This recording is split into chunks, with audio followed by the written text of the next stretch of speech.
Dans cet exemple, on a des commandes. Donc, dans les commandes, il y a des numéros de commande, des numéros d'articles et des quantités. C'est pas très parlant. Supposons que pour les articles, on souhaite avoir le libellé des articles.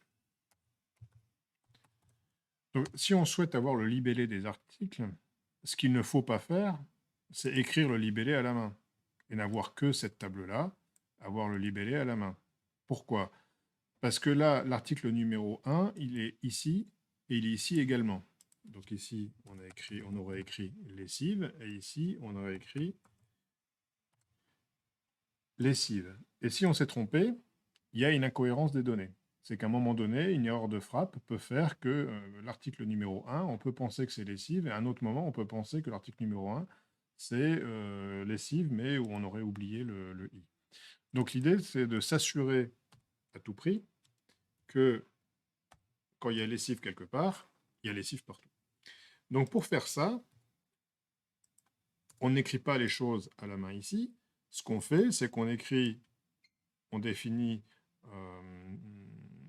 à un autre endroit la correspondance entre les articles et les libellés articles.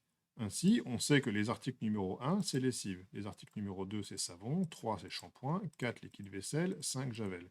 Si à un moment donné, on a fait une erreur à un endroit, on n'aura que à le changer ici, parce que c'est à cet endroit que se trouve cette information-là.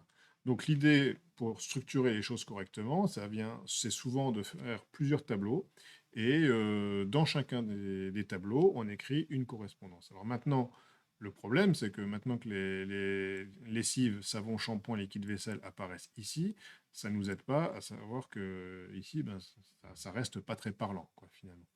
Donc pour faire ça, il y a une fonction très connue, enfin très employée qui existe, qui s'appelle recherche V. Donc recherche V, c'est celle-ci.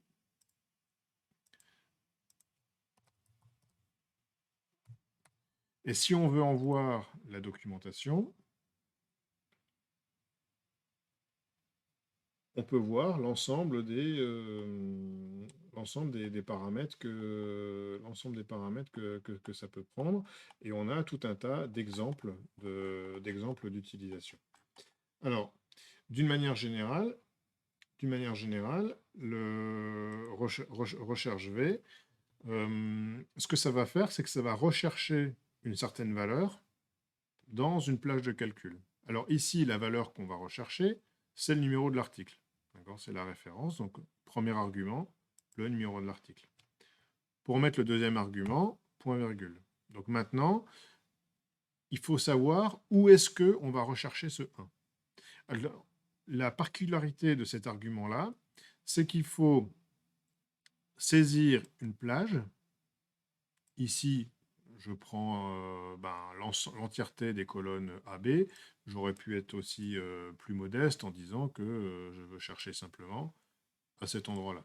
Donc on fait un petit peu comme on veut, peu importe. En tout cas, on met une référence à une plage.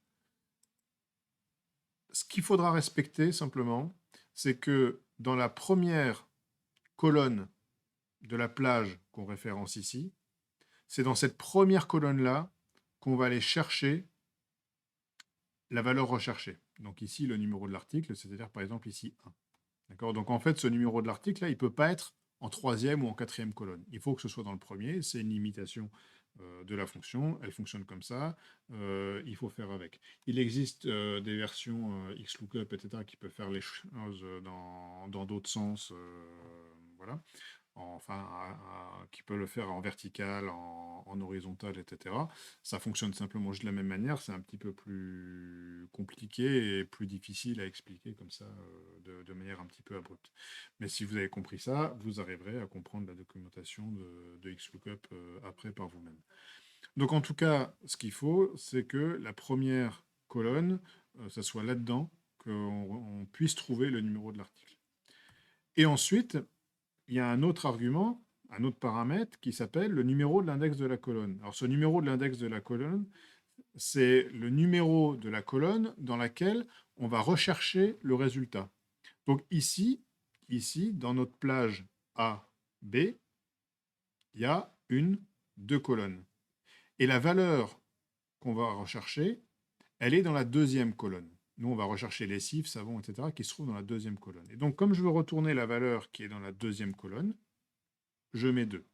Donc, ici, pour l'instant, je vais rechercher 1. Enfin, je vais rechercher, en gros, oui, ce qu'il y a dans cette colonne-là, mais ici, je vais rechercher 1.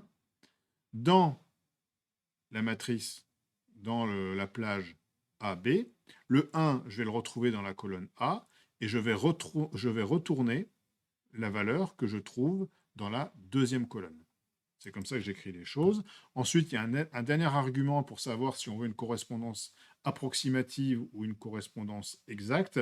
La plupart du temps, on utilise une correspondance exacte parce que c'est exactement la valeur là qu'on veut chercher. Et donc, quand j'appuie sur Entrée, je me retrouve avec la lessive qui a été retrouvée. Et si je mets ça vers le bas, je vois que grâce aux références relatives, ce qui s'est passé, c'est que ici, j'avais le F2 s'est transformé en F3. Ici, le F2 s'est transformé en F3. Ici, il s'est transformé en F4, et etc. quand j'ai tiré vers le bas. Là, il n'y a pas eu de... Comme j'ai pris les colonnes entières, hein, il n'y a pas eu de modification. Si j'avais pas pris les colonnes entières et que j'avais pris les colonnes, les plages A2, 2.B6, hein, si j'avais écrit A2, 2.B6, faisons-le là pour voir ce qui se passe.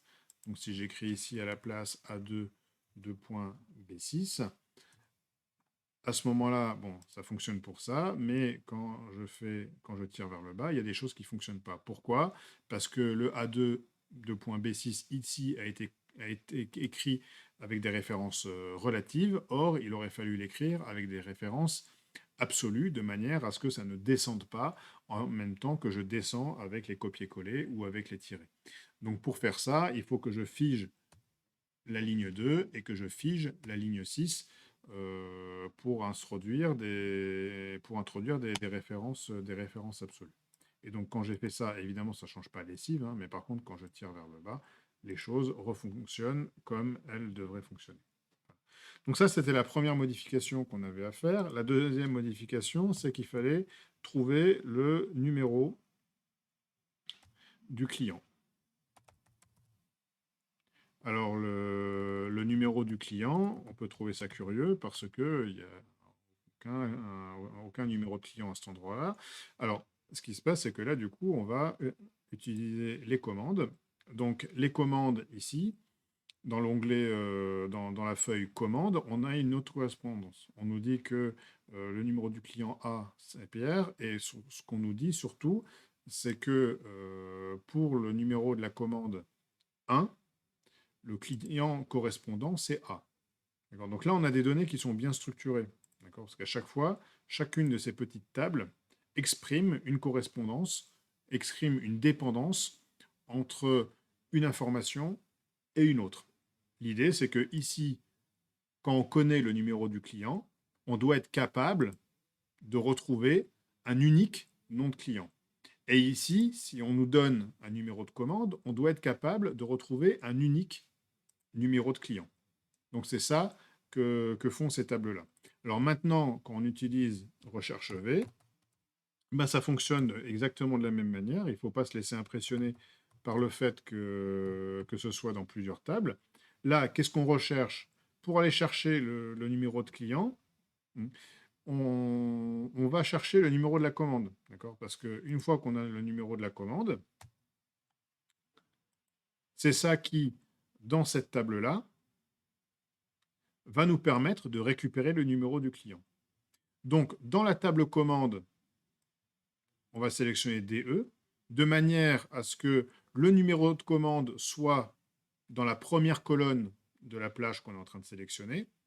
Et ensuite, une fois qu'on a fait ça, on sait que ce qu'on veut, c'est-à-dire le numéro de client, se trouve dans la deuxième colonne. Ensuite, on veut une correspondance exacte, donc on écrit faux. On valide et on obtient effectivement le numéro de client. Et donc ici, partout où le numéro de commande c'est 1, on a le numéro de client A et on le retrouve bien. Et donc si on a fait une erreur à un moment donné, si on s'est trompé de client, avec ici le client, ça devait être le client D, on n'a qu'à le modifier ici. C'est reporté automatiquement dans, dans toutes les autres,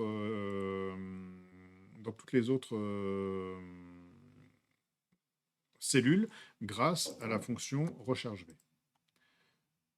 Donc ça, c'était le deuxième truc qu'il fallait faire. Et le dernier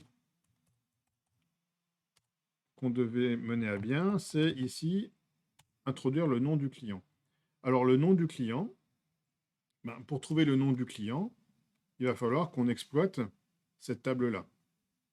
Donc, pour exploiter cette table-là, donc pour trouver le nom du client, il faut qu'on aille chercher, il faut qu'on nous donne un numéro de client. Donc là, c'est pratique parce que ici, un numéro de client, on vient d'en trouver un. Donc on va utiliser toujours la fonction recherche V. Cette fonction recherche V, ici, on va lui donner le numéro du client. On va chercher ça où? On va chercher ça dans la première colonne de cette plage-là. Et dans cette plage-là, le résultat, on le trouve dans la deuxième colonne et on veut une correspondance exacte. Donc ceci fait, on appuie sur Entrée, ça fonctionne bien. On tire vers le bas. Si on veut que ce soit un tout petit peu plus joli, on introduit des bordures partout. Et ça, on le centre pour que ce soit plus beau.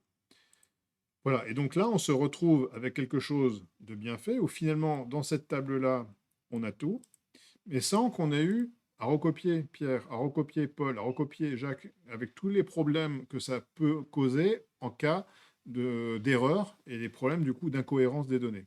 Parce que là, maintenant, si on se rend compte qu'en fait, Pierre, il s'appelle pas Pierre, mais il s'appelle Martin, ben à ce moment-là, parce on s'est trompé dans son nom, on n'a qu'à le changer une seule fois à cet endroit-là, et on a Martin partout.